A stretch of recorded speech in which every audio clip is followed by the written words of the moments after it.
안녕하십니까. 주역과 소통 시간입니다. 이번 시간에도 지난번 시간에 이어서 개사편제 2장의 내용 중에 이제 후반기에 들어서 12번째 구절에 대해서 말씀을 드리고 같이 공부를 하려고 합니다.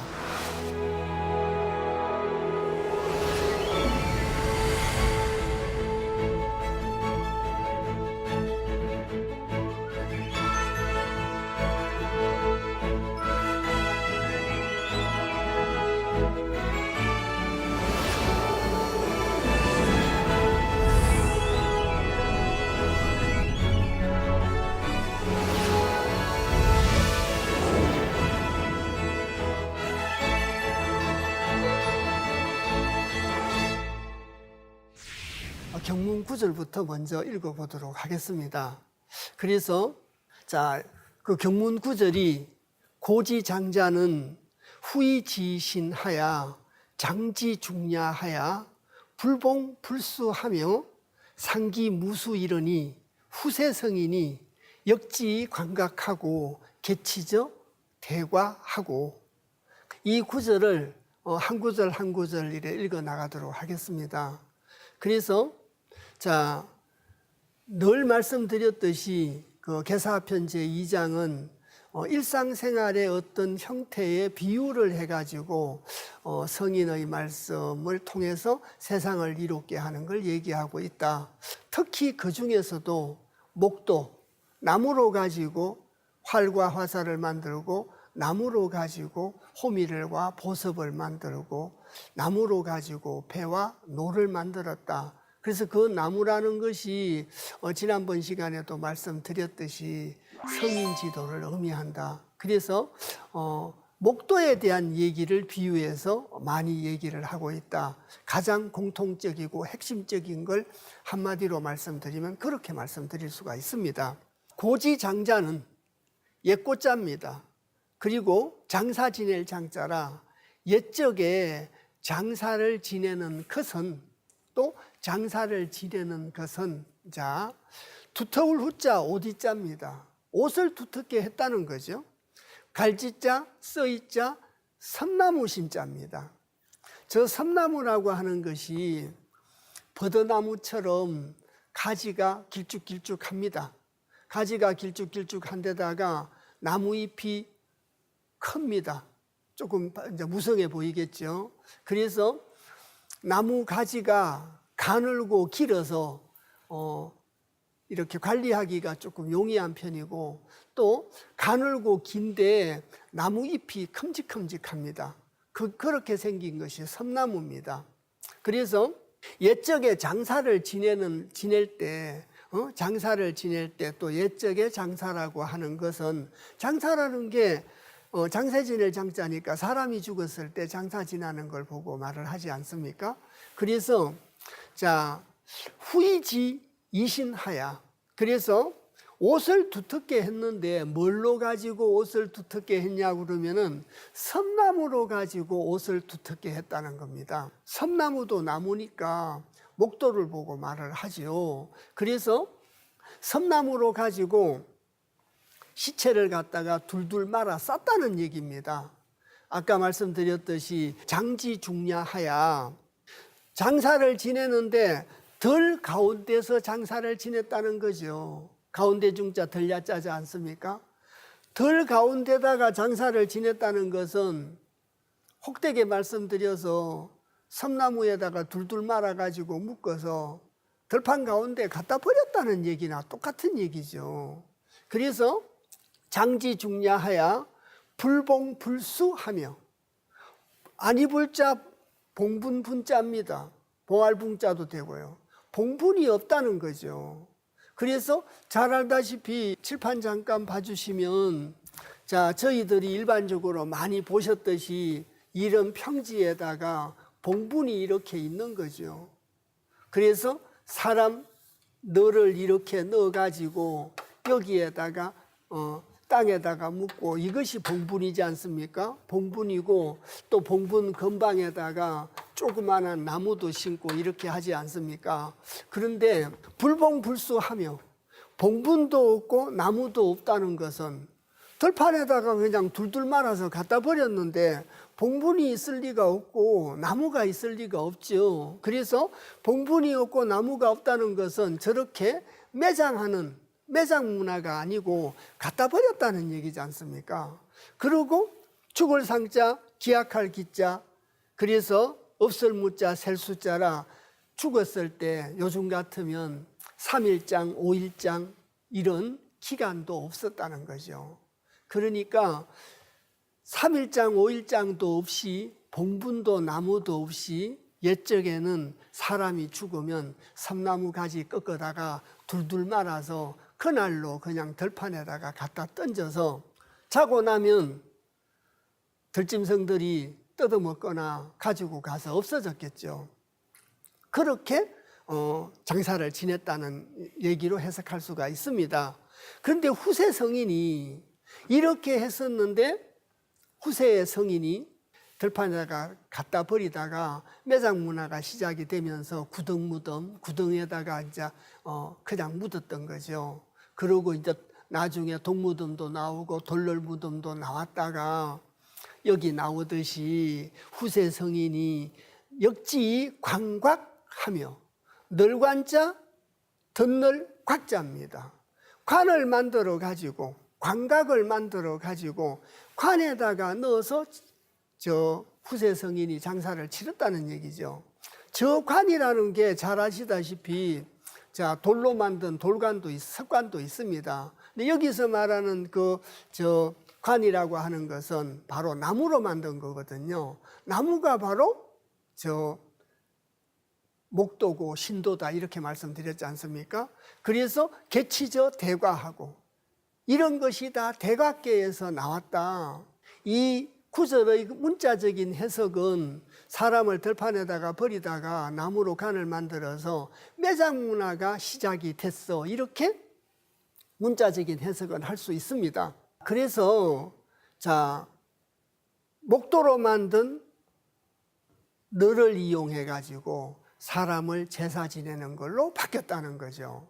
그래서 저 시신을 들판에다가 그냥 갖다 버려서 장사를 지내다가 너를 성인지도로 만든 목도로 만든 너를 통해서 저 장사를 지냈는데 이것이 큰대자 지나칠과자 대각계에서 왔다. 여기도 마찬가지입니다. 대각계에 대한 뜻을 알지 못하고는 이 구절의 내용을 제대로 이해할 수가 없습니다. 그래서 대각계의 내용을 평소와 같이 살펴보고 다시 이 구절로 돌아와서 뜻을 다시 한번 새겨보도록 이렇게 하겠습니다. 그래서 태풍대각계입니다. 태풍대각계인데 이 태풍대각계는 조금 저 계상을 그려놓고 말씀을 갖다가 드리도록 하겠습니다. 이 태풍대각계는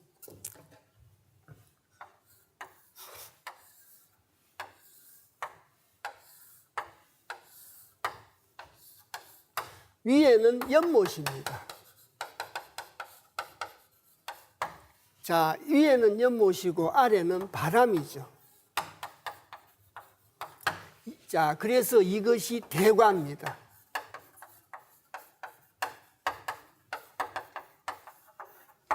이게 대각계입니다. 그래서 큰대자 지날과자인데 여기서는 지나칠과자입니다.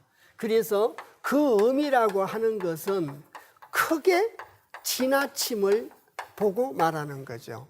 크게 지나침을 보고 말하는데 늘 자주 말씀드렸습니다마는 큰대자 뒤에는 하늘천자의 의미를 내포하고 있기 때문에 하늘에 대해서 크게 지나쳤다는 겁니다. 하늘에 대해서 크게 지나쳐 가지고 자 대들보가 내려앉는 그런 큰 어려움을 겪게 되는 걸 얘기하고 있는 것이 바로 대각계입니다. 그리고 언젠가 한번 말씀드린 적이 있습니다마는 두 번째 육효 중에 주역에서 육효 중에 이건 두 번째 효라서 이자가 붙었습니다.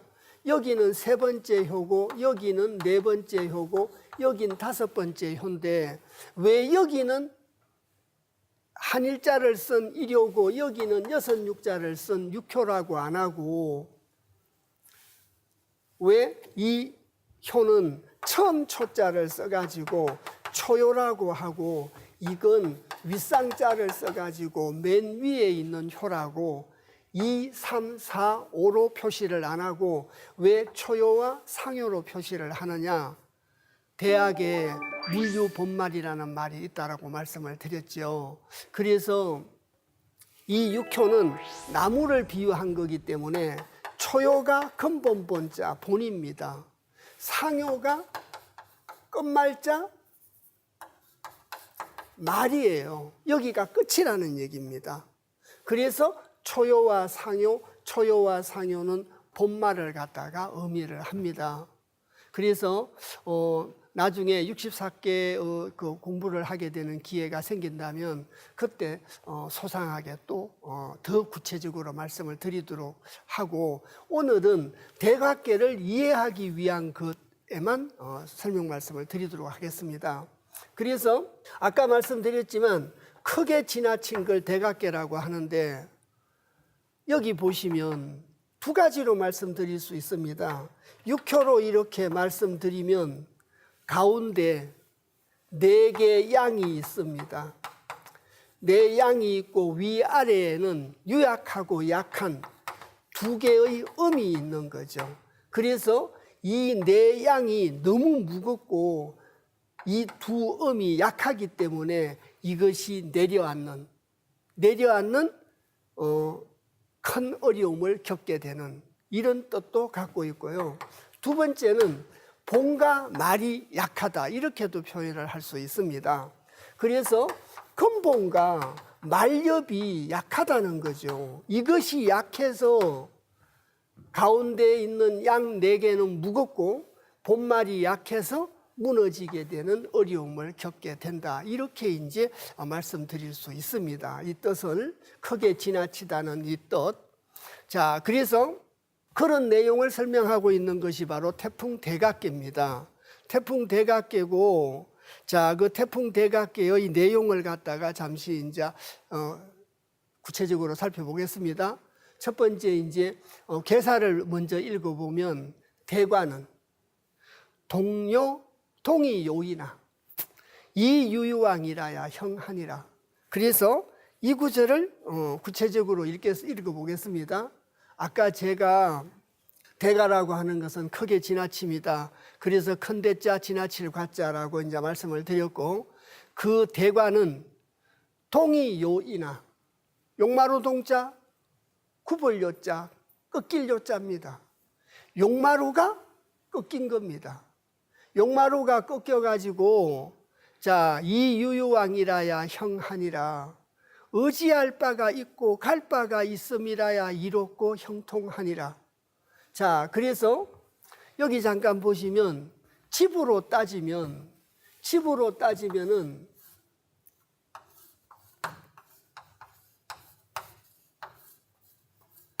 이 용마루가 내려앉았다는 거죠. 이 용마루가 내려앉아 가지고 내 기둥까지 무너진 거죠. 그래서 이 위에 있는 용마루가 내려앉게 되면 집 전체가 무너지게 되고 대들보가 무너지면 집 전체가 망하고 나라의 대들보가 무너지면 나라가 망하고 큰 어려움을 겪게 되고 이렇지 않습니까? 그래서 대들보가 무너지는 큰 어려움을 얘기하고 있는 것이 바로 대각계입니다. 그래서 대관은 자 용이 요이나 대들보가 내려앉는 어려움을 겪고 있지만 의지할 바가 있다면 소인지도에 의지하는 것이 아니라 성인지도에 의지를 한다면 그런 뜻입니다. 저희들이 세상 살면서 의지를 하는 것이 성현의 말씀에 의지할 수도 있고 사람의 생각에도 의지할 수 있지 않습니까? 그래서 사람의 생각에 의지를 하면 소인지도요, 성현의 말씀에 의지를 하면 군자지도라고 합니다. 주역에서는. 그래서 자 이로울 이자 있을 유자 바유자 가랑자라. 갈 바가 의지할 바가 있을 유자 있으면 이로우니 형하니라. 그러면 형통할 수 있다. 대들보가 내리앉는 어려움 속에서도 의지할 바가 있으면 이롭다는 겁니다. 왜 이로운가에 대한 얘기는 이제 단사에서 설명을 자세히 하게 됩니다. 그래서 단사로 돌아왔습니다. 단사로 돌아가지고 다날 대관은 대자과야이니 동료는 본말이 양야이니라 강가 이중하고 손이 열행이라 이유유왕하야 내영하니 대가지시 대이제라. 그래서 단사를 앞에 있는 이 괴사를 대가 동이 요이나 이 유유왕이라야 형하니라의 말뜻을 공자께서 단사에서 이제 한 구절 한 구절 설명을 해서 왜곡된 해석이 없도록 하고 또 이해도를 높이기 위해서 설명을 하고 있습니다. 그래서 이 단사의 그 내용을 구체적으로 살펴보면 단할 늘 말씀드렸죠. 단에서 이러기를 한마디로 말을 하면 이런 뜻이다 이렇게 말씀을 드렸습니다. 그래서 대가라고 하는 것은 대자과야이니 큰 것이 지나쳤다는 거죠. 큰 것이 지나쳤다. 그래서 하늘에 대해서 지나쳤다 이렇게 이해를 하셔도 됩니다. 그래서 큰 것이 지나침이니 두 번째 동료는 아까 저희들이 괴사에서 동이 요인하라는 말이 있었습니다. 용마루가 꺾임이나 용마루가 굽어짐이나 근데 굽을 요자보다는 꺾일 요자가 더 표현이 좀 더 정확한 거 아닌가 싶습니다. 그래서 용마루가 꺾인 것은 근본과 말렵이 약하다. 본말이 약하기 때문이다. 아까 제가 여기 잠시 이 그림을 봐주시면 초요는 근본이요 상요는 말렵이다. 이래서 본말이 약해서 가운데 있는 이 네 개의 양의 무게를 견디지 못해서 대들보가 내리앉고 기둥이 무너지고 집이 내려앉는 어려움을 겪게 된다. 이렇게 이제 말씀을 드렸지 않습니까? 근본과 말렵이 약하다는 거죠. 그래서 왜 그렇게 말씀을 드렸느냐? 공자께서 이 단사에서 동료는 본말이 양야이니라 이렇게 이제 얘기를 했기 때문에 저희들이 이 구절을 보고 본말이 약하다 이렇게 말씀을 드리는 겁니다. 그래서 이제 늘 자주 말씀드립니다만은 주역 공부는 대체를 빨리 파악하고 이해를 하셔야 됩니다. 숲을 먼저 보셔야 된다는 겁니다. 나무를 자꾸 세지 마시고 전체적인 구성과 대체를 이해하는 데 주력하시고 그다음 나무를 세셔야 빠른 시간 내에 주역 전체를 빨리 이해할 수 있는 지름길이 아닌가 싶습니다. 그래서 동료는 본말이 약함이니라 광가 이중하고 굳셀강자 지나칠과자입니다. 강이 지나치다는 거죠. 이 말이 무슨 말이냐고 하면은 인간하고 하늘을 비기자면 하늘은 양이고 인간은 음입니다. 그래서 강가라고 하는 것은 강이 지나칠 수도 있다는 겁니다. 사마천의 사기의 구성에 대한 설명이 있고 그 다음에 사마천의 내용으로 이렇게 들어가서 사마천이 문제 제기를 하고 있다 이렇게 옛날에 한번 말씀드린 적이 있습니다. 하늘은 섭리를 하는 것인가? 하늘의 섭리는 과연 올바른 것인가? 공평한 것인가?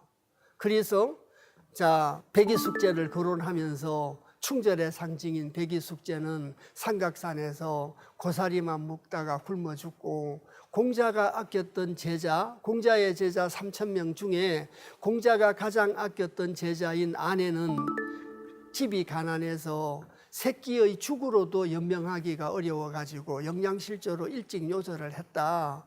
그런데 도척이라는 사람은 물의 배를 이끌고 다니면서 살아있는 사람 배를 갈라서 간을 끄집어내가지고 회를 쳐서 먹었는데 벼락 맞아 안 죽고 명대로 살다가 죽었다고 합니다.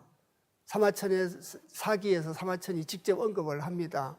사람이 살면서 한 발을 내딛는데도 젖은 땅 마른 땅을 가려서 발을 내딛고, 길을 가면서도 지름길을 택하지 않았고, 일을 하는데도 옳지 않는 일은 행하지 않았음에도 불구하고 세상을 살아가면서 어려움에 직면하게 되는 일이 부지기수다. 그러면서 하늘은 과연 공평한 것인가를 문제제기를 하면서 사기책을 써나갔던 사람이 사마천이지 않습니까? 주역도 마찬가지입니다. 성인지도에 대한 얘기를 주역상경에서 계속 설명을 하고 있습니다. 주역상경에서 설명을 해가지고 성인지도의 말씀대로 소인지도를 가지 않고 군자지도를 실천하고 성인지도를 실천하기 위해서 노심초사 노력을 했음에도 불구하고 하늘이 지나칠 수 있다는 겁니다. 하늘이 지나칠 수 있다고 합니다. 왜 하늘이 지나치는가? 맹자진심장 편에 그 이유가 또 나오죠. 그래서 맹자진심장 편에 하늘이 장차 크게 쏘고자 하는 자는, 그런 구절이 나오지 않습니까? 하늘이 크게 쏘고자 하는 자는 마음을 괴롭히고 금고를 힘들게 하며 배를 줄이게 하고 가진 것이 다 없도록 하고 하고자 하는 일마다 다 어긋나게 만들며 성냄을 참게 만들어서 크게 쏘고자 함이라. 맹자진심장 편에 그렇게 얘기하고 있습니다. 그래서 그 얘기는 하늘이 장차 크게 쏘고자 하는 자는 심신을 괴롭히고 또 금고를 힘들게 만들고 배를 줄이게 하고 가진 것을 모두 없어지도록 하고 하는 일마다 어긋나게 하고 성냄을 참게 만들어서 단련시켜서 크게 쏘기 위해서 단련을 시킨다는 뜻으로 그 구절을 얘기하고 있는 것 같습니다. 그래서 하늘은 지나칠 수 있다는 거죠. 주역 전체의 구성도 그렇게 되어 있습니다. 잠깐 보시면 주역은 여러 차례 말씀드렸습니다마는 주역은 상경과 하경으로 구분되어 있다, 이렇게 말씀드렸습니다. 그래서 주역 상경과 하경으로 구분되어 있는데 주역 상경은 성인 지도에 대한 얘기를 하고 있지요. 하경은 군자 지도에 대한 얘기를 하고 있습니다. 그래서 주역은 성인 지도를 근원으로 해서 군자 지도의 로드맵을 설명하고 있는 것이 주역이다. 더 간단하게 중도를 근원으로 정도를 실천하는 중정지도다, 이렇게 얘기를 합니다. 그런데 주역 28번째 궤에 지금 저희들이 읽고 있는 대각계가 주역상경 28번째 궤입니다. 그래서 이 대각계에서 대들보가 무너지게 되는 어려움에 대한 얘기를 써놓고 29번째는 중수강계에 대한 얘기를 써서 고난이 거듭하는 거, 앞으로 나가도 빠져 죽고 뒤로 나가도 빠져 죽는 고난이 거듭한 내용을 써놓고 30번째는 중하익계입니다. 그래서 성인의 말씀대로 군자지도를 행해야 되는데 그렇지 않으면은 죽여져 가지고 태워져서 버려지게 된다고 써놨습니다. 중하익계 2호에 죽여져 가지고 태워져서 버려진다라고 써놨습니다. 그래서 첫 번째 중천근계에서 27번째까지는 성인지도에 대한 얘기를 썼습니다. 그리고 28번째, 29번째, 30번째는 대들보가 무너지고 진퇴양난의 어려움을 겪게 되고 또 죽여져 가지고 태워져서 버려지는 어려움에 대한 얘기를 써놓고 31번째부터가 주역 하경인데 여기가 택산 한계입니다. 이때 함이라고 하는 것은 다음자입니다. 다음자라 진리와 내가 하나 되는 얘기를 써놓은 겁니다. 진리와 내가 하나가 되는 거. 진리와 내가 하나가 되는 내용을 쓴 것이 바로 택산 한계인데, 진리와 내가 하나가 되는 겁니다. 천인합일이 이루어진다는 얘기죠. 천인합일이라는 게 내 생각을 버리고 진리와 내가 하나 된다는 게 말처럼 참 쉽지 않지 않습니까? 말은 쉬운데 행하기가 굉장히 어렵다는 뜻이죠. 그래서 성인 지도만 공부를 해가지고 진리와 내가 하나 되기는 어렵다고 생각한 거 아닌가. 그래서 끝 무렵에 이러한 어려움의 체험, 이 체험을 통해서만이 확신을 가져가지고 진리와 내가 하나가 될 수 있다. 그런 뜻에서 제 소견에는 이런 취지에서 주역 64개가 구성이 되어 있다라고 생각을 합니다. 그래서 책으로 가지고 성인지도만 공부해가지고 진리와 내가 하나 되기는 어렵다는 거죠. 그래서 이러한 대들보가 무너지고 진퇴양난의 어려움과 죽여져서 태워져 가지고 버려지는 이러한 체험을 겪고 난 연후에 비로소 진리와 내가 하나 될 수 있다. 그래서 저는 주역 구성이 그런 취지에서 구성이 되어 있다라고 생각을 합니다. 그 중에 오늘 읽어내는 것이 이제 대각계입니다. 이래서 지금 주역 전체의 구성에 대한 걸 말씀드리기 위해서 이 부분을 설명 말씀드린 것이 아니라 바로 대각계에 관가 이중 손이 열행이라는 이 구절의 뜻을 이제 설명 말씀드리기 위해서 맹자 진심장의 얘기도 말씀을 드렸고 구성에 대한 얘기도 말씀을 드렸습니다. 그래서 또 사마천의 얘기도 말씀을 드렸습니다. 그래서 하늘이 지나칠 수 있다는 거죠. 아무 잘못하지 않았는데 성인군자 지도를 공부하고 성인 체험을 통해서 확신을 가지고 열심히 실천을 하려고 노력했는데도 하늘이 견디기 어려울 만큼 어려움을 줄 수도 있다는 겁니다. 아까 맹자 진심장에서 말했듯이 크게 쓰기 위함이라는 거죠. 성인 지도를 자각하게 만들기 위함이라는 뜻이죠. 그래서 말미암을 이를 넘어서 가운데 중자는 중도를 말합니다. 천도죠. 하늘이 지나쳐도 가운데 중자에 손겨손자인데 겸손할 손자의 뜻으로 해석을 하셔야 됩니다. 그래서 하늘이 지나쳐도 중도에 뭐 하라는 뜻입니까? 겸손하라는 뜻입니다. 하늘이 지나쳐도 중도에 겸손하고 또 말미암을 일을 넘어서 말씀설인데 기쁠 열자로 읽습니다. 행할 행자죠. 그래서 하늘이 지나쳐도 중도에 겸손하고 기쁜 마음으로 행하라는 뜻입니다. 참 구절에 내지 옛개의 일월이 불가하고 사시가 불턱하는 그 구절의 얘기나 이 구절의 말씀이나 내용이 굉장히 참 뜻이 깊은 가슴에 와닿는 구절이라고 할 수 있습니다. 그런데 실천하기가 참 어렵죠. 하늘이 지나쳐도 중도에 대해서 겸손하고 기쁜 마음으로 행함이라. 자, 이 유유왕하야 의지할 바가 있어서 이롭다 하야. 또 어떤 구절에서는 손이 열행 다음에 자천우지 길무불리라는 구절도 있습니다. 하늘로부터 도움이 있어서 길하여 이롭지 아니함이 없다고. 그래서 강이 지나쳐도 중도에 대해서 겸손하고 기쁜 마음으로 행함이라. 이렇게 하면 중도에 의지할 바가 있어서 자, 이 내자에 형통할 형자 마침내 뭐 하다고요? 형통해진다고. 그래서 악인의 형통함을 부러워하지 말고 성인 지도에 대한 믿음을 가지고 아무리 하늘이 성인이 나한테 어려움을 주더라도 자, 성인 지도에 대한 믿음을 갖고 성인 지도에 겸손하며 기쁜 마음으로 행하게 되면 마침내 형통해진다는 거죠. 저희들이 세상에 성현의 말을 믿지 않으면 믿을 수 있는 사람이 없습니다. 성현의 말을 믿으면 편안해질 수 있다고 합니다.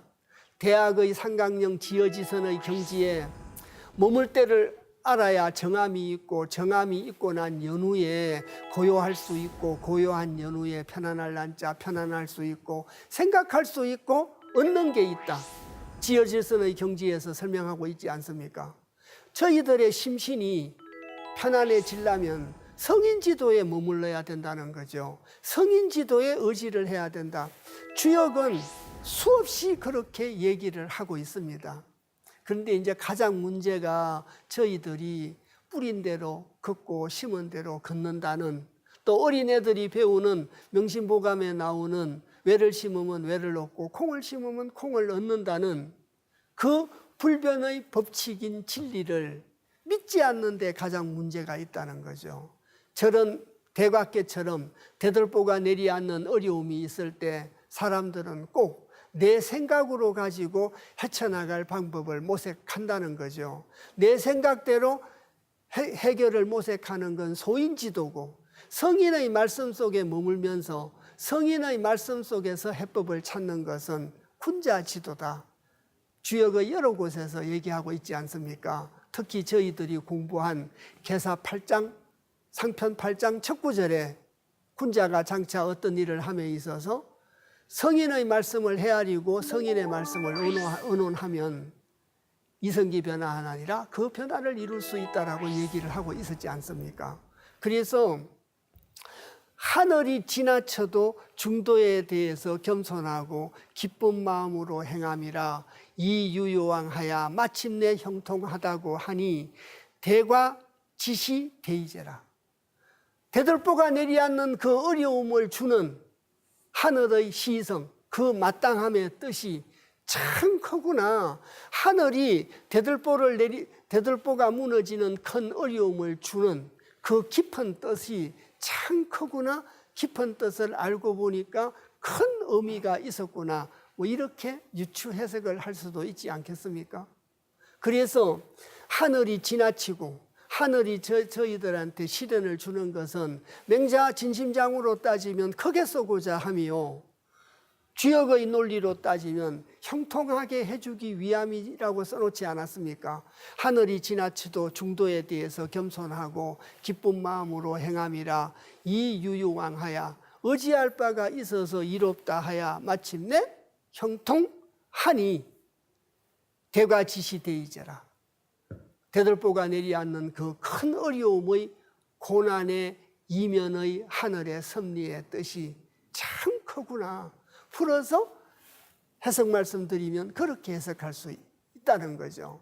그래서 어떤 어려움이 생기고, 또 택수공계의 말씀을 아까 잠깐 드린 적이 있었는데 저희들이 고나게 되는 이유도 저희들 자신한테, 저희들이 성현의 말씀에 의지해야 되는데 소인지도에 의지를 했기 때문에, 저희들이 소인지도를 선택했기 때문에 고나게 됐다는 거죠. 그래서 공자가 고날 바가 아닌데 고나게 됐다라고 얘기를 하는 거거든요.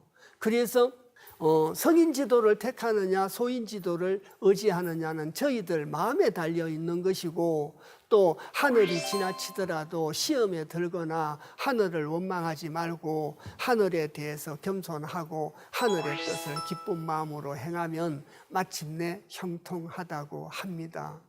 이렇게 말하는 저도 부끄럽지만 이렇게 100% 못 따라하고 있습니다. 100% 못 따라하고 있으면서 이 구절을 같이 공부하면서 이 구절을 믿고 따르자 이렇게 말씀드리기 참 민망하기 짝이 없습니다. 그런데 해결의 방법은, 대들보가 무너지는 어려움 속에서 헤쳐나갈 수 있는 방법은 해답이 이거라고 제 개인적으로는 확신하고 있습니다. 그래서 하늘이 지나쳐도 중도에 대해서 겸손하고 기쁜 마음으로 행하면 마침내 형통해진다는 이 구절을 믿고 또 믿고 실천해야 되는 거 아닌가 싶습니다. 그리고 대상사로 왔습니다. 대상사로 와가지고, 대상사는 택멸목이 대과이니 군자는 이하야 독립불구하며 돈세무민하나니라.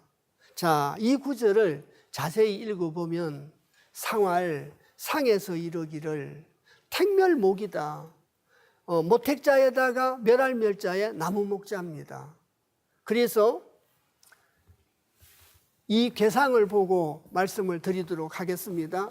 이 궤상을 보고 말씀을 드리면, 자, 그 아래에 있는 이것이 학계입니다. 이것이 학계고 위에 있는 것이 상계인데, 아래에 있는 것이 아까도 말씀드렸지만 바람이지 않습니까? 바람은 손께 손자 손이고, 손은 목입니다. 그리고 위에 있는 건 연못이지 않습니까? 이 연못이라 나무가 학계니까 나무가 요만큼입니다. 요만큼. 나무의 높이가 요만큼인데 물의 높이가 이만큼이라 물속에 나무가 있는 거죠. 물속에 나무가 있는 것이라 이 나무가 죽게 되니까 이게 방금 읽었던 택멸목의 뜻이라고 할 수 있습니다. 이것이 택멸목의 뜻입니다. 그래서 여기 보시면 택멸목이다. 연못이 나무를 멸했다.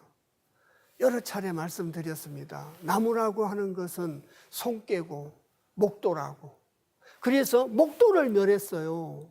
목도를 멸했으니 하늘의 섭리를 멸했으니 하늘에 죄를 진 거라 대과죠. 하늘에 지나친 대과라서 대들보가 무너진 겁니다. 대들보가 무너지는 어려움을 겪게 된 거죠. 그래서 군자는 이하야 대들보가 무너지는 어려움 속에서 죄를 짓지 않았어도 아무 잘못이 없어도 자 강가이중이라 하늘이 지나칠 수 있다라고 말씀을 드렸고, 그래도 중도에 겸손하고 기쁜 마음으로 행하면 만사가 형통해진다. 저희들이 아까 단사에 그렇게 읽었지 않습니까?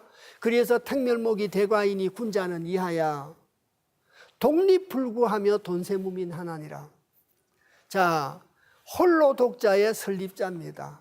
홀로 서도 두려워하지 말고 언둔할 돈자입니다.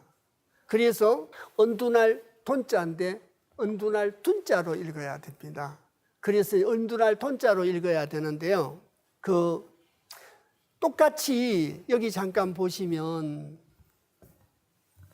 주역의 세 번째 깨가 진칠둔자입니다. 여기 있는 이게 진칠둔자입니다. 그리고 지금 방금 읽었던 돈세무민에서 이것은 도망갈 둔자입니다. 언둔할 둔자입니다. 그런데 주역 64개 중에 둔자가 이렇게 두 개 있으면 혼선이 생길 가능성도 있고, 두 번째는 이 달아날 둔자, 언둔할 둔자를 돈자로도 읽습니다. 돈으로.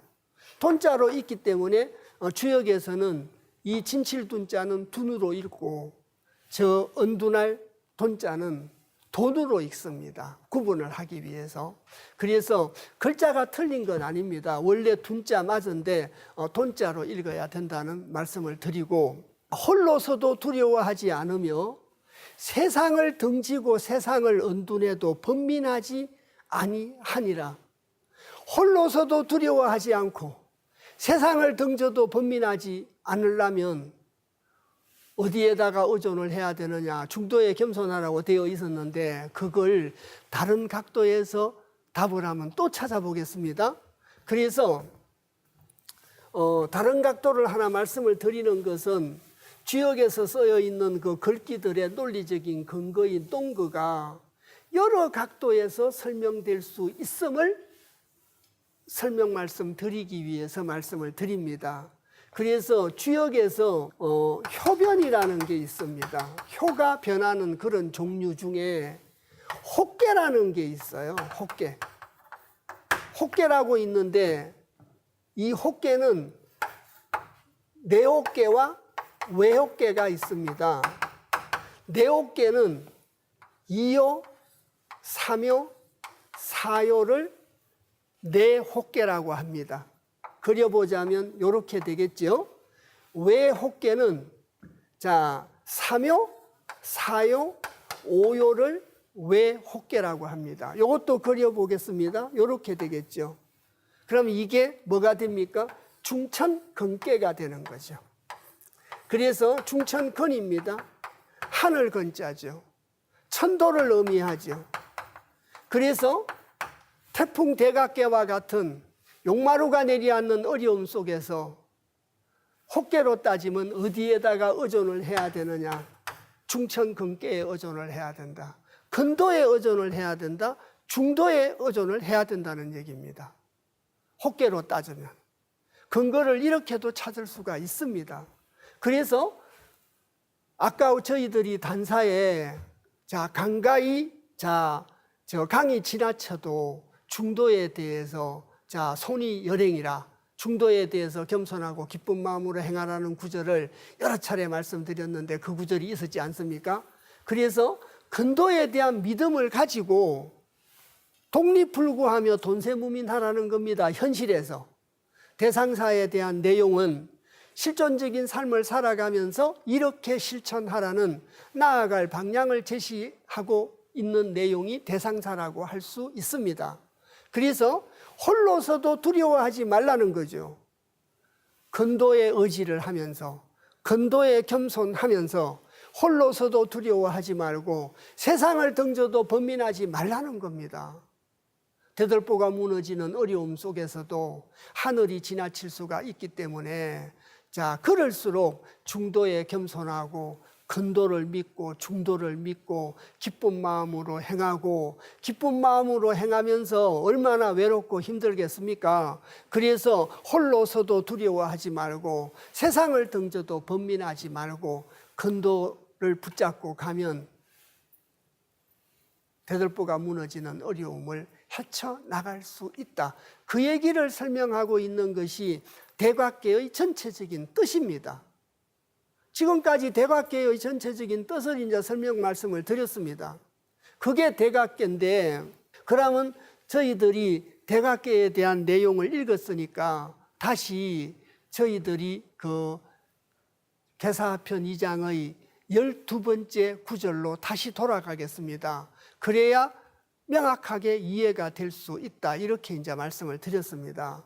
그래서 계사편 제2장의 이 구절이 고지장자의 세상 사람들의 어려움 중에 대들보가 내려앉는 어려움 중에 부모가 돌아가시고 형제가 죽고 배우자가 세상을 떠는 그것이 가장 큰 어려움이겠죠. 하늘이 무너지는 그런 어려움 아니겠습니까? 그래서 장사 지내는 것에 비유를 해가지고 설명을 하고 있습니다. 그래서 고지장자의 옛적의 장사를 지내는 것은 후이지 이신하야 옷을 두텁게 입히는데 섬나무로서 옷을 두텁게 입혔다. 아까 말씀드렸습니다마는 가지가 가늘고 잎이 많은 섬나무 가지를 꺾어다가 시체에다가 그 섬나무로 둘둘 말아서 쌌다는 얘기잖아요. 섬나무로 둘둘 말아서 싸가지고 후이지신하며 장지중야하야 들 가운데서 장사를 지냈다니까 아까도 말씀드렸습니다마는 들 가운데 갖다 버린 거거든요. 그리고 불봉불수하며 봉분도 없고 나무도 없고 또 상기무수이라 장사를 지내는 기간도 없습니다. 3일장 5일장 안 했다고 말씀드렸지 않습니까? 3일장 5일장 안 하고 봉분도 안 만들고 나무도 안 심고 들 가운데 갖다 버렸습니다. 이것을 후세 성인이 역지감각하고 사람이 죽어가는 그 어려움 속에서도 목도 신도 성인지도로 만든 늘 속에 관 속에 사람을 집어넣어서 장사를 지낸다는 건 죽어가는 어려움 속에서도 성인지도 속에 의지를 하라는 거고 성인의 말씀 속에 거하라는 거고 성인의 말씀으로 만든 너를 가지고 거기다가 시신을 넣어서 장사를 지내라는 뜻이 되지 않겠습니까? 그래서 역지감각하니 개치적 대과하고 이래서 대각계에서 취했다. 그래서 저희들이 대각계를 읽었습니다. 용마루가 무너지는 어려움 속에서도 근도의 의지를 하면 중도의 의지를 하고 의지하는 정도에 그치는 것이 아니라 열행이라 기쁜 마음으로 행하라고 그랬지 않습니까? 기쁜 마음으로 행하면 내 영, 마침내 형통해진다. 그래서 그 말을 믿고 기쁜 마음으로 행할 수 있는 거겠지요. 성현의 말씀을 믿지 않으면 확신이 없어서 기쁜 마음으로 행할 수 없지 않겠습니까?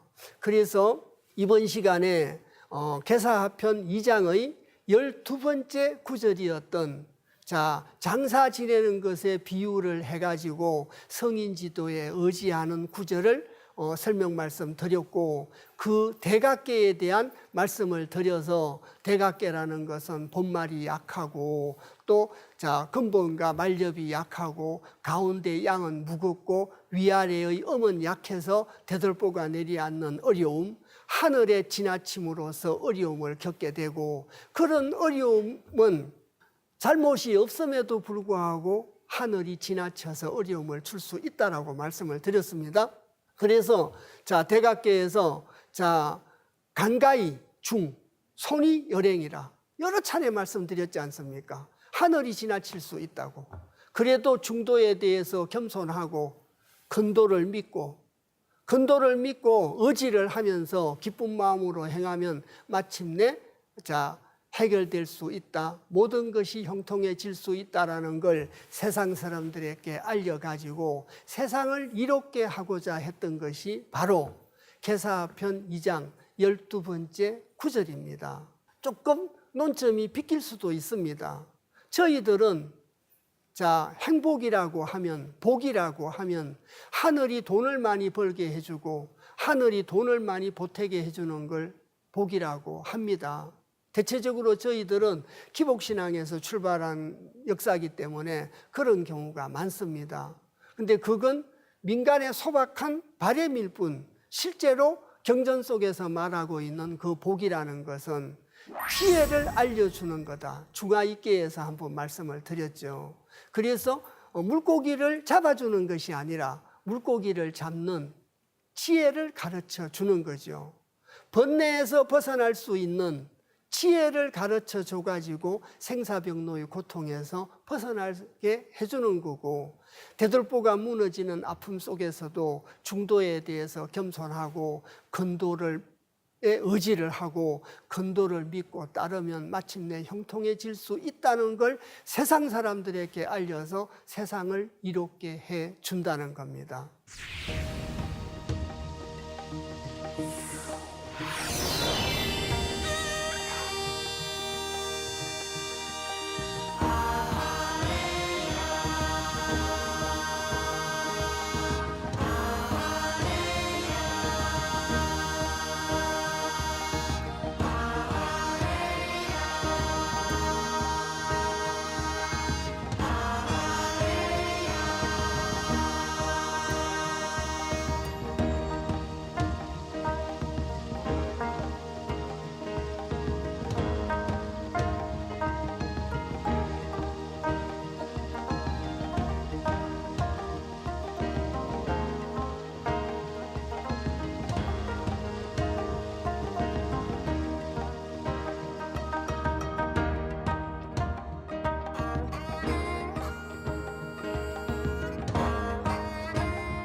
다음 시간에는 택천 100개입니다.